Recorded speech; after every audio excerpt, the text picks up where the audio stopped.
नमस्कार। खेत खजाना में आपका स्वागत है। आज 27 अगस्त है और दिन है बुधवार। और आज गणेश चतुर्थी का पर्व होने के कारण अधिकांश मंडियों में अवकाश है। बहुत कम मंडियों में कामकाज देखने को मिला है और जहां कामकाज हुआ है वहां भी रफ्तार बहुत स्लो रही है। भरतपुर मंडी का जो भाव आज खुला वो कल की तुलना में 50 रुपये टूट करके खुला। कल भाव था 6,951 रुपये और आज भाव खुला है 6,900 रुपये। भरतपुर के बाद अगर जयपुर की बात करें तो वहां भी बाजार 25 रुपये कमजोर हुआ। 7400 का भाव था कल और आज 7375 रुपये का भाव रह गया।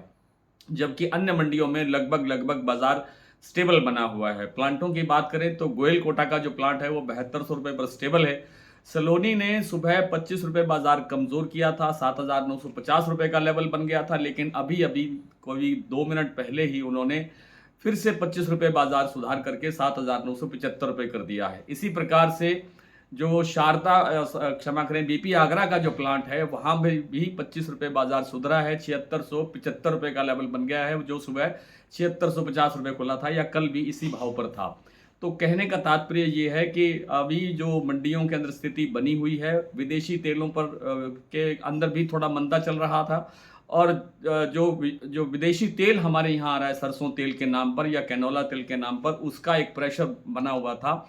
उस प्रेशर के कारण ही बाजार में गिरावट देखने को मिल रही थी, लेकिन अब धीरे धीरे बाजार रिकवर होना शुरू हो रहा है। मैंने निवेदन ये किया था कि अगर भरतपुर मंडी का भाव अधिकतम टूटता है तो 6,850 तक जाएगा, अन्यथा इससे ज़्यादा की गिरावट की गुंजाइश नहीं है। और आज 6,900 रुपये से मुझे लगता है कि अभी थोड़ी देर के अंदर भी इसमें रिकवरी कुछ ना कुछ देखने को मिल सकती है।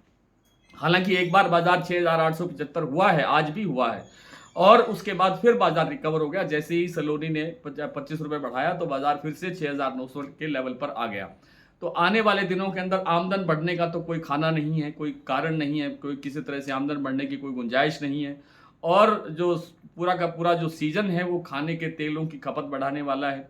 बड़े सारे त्योहार सामने हैं। इस स्थिति में मुझे लगता नहीं है कि सरसों में इससे ज़्यादा कोई गिरावट और आएगी।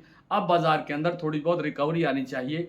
जो बड़ी तेजी की गुंजाइश हम देख रहे थे कि भरतपुर 7600 से 7700 रुपये बिक जाएगा, शायद अब वो दिन नहीं लगता है, क्योंकि बाहर से जो दूसरा तेल आ रहा है उसके प्रेशर के अंदर बाजार इतनी इस लेवल तक पहुंच जाएगा, इसकी गुंजाइश कम है।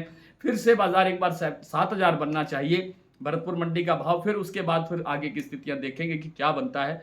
आइए कुछ प्लांटों में और कुछ मंडियों में जिनके भाव उपलब्ध हो पाए हैं मैं आपसे साझा कर लेता हूं। ये है, जैसा मैंने आपको बताया कि सलोनी प्लांट में अभी भाव थोड़ा सुधरा है, 7,975 रुपये का लेवल बन गया है। शमशाबाद, दिग्नेर, अलवर, कोटा सभी प्लांटों में, सभी सेंटर्स पर 25 रुपये प्लस होने के बाद में।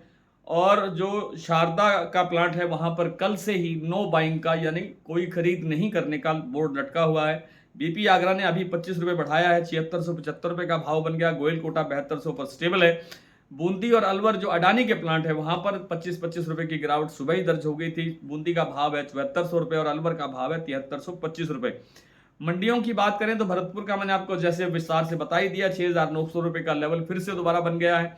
जयपुर 7,375, दिल्ली 7225, चरखी दादरी 7200, अलवर 7,000, बरवाला 6600, हिसार 6,800, मोरेना मंडी 7,000, ग्वालियर 7100, खैरथल 6,925, टोंक मंडी 6,830, निवई 6,850, सिवानी 6550, नड़बई 6,900, खेरली मंडी 6,950 और गंगापुर सिटी का आज का भाव है 6,900 रुपये। तो आज इतना ही, कल आपसे फिर मुलाकात होती है, तब तक के लिए नमस्कार।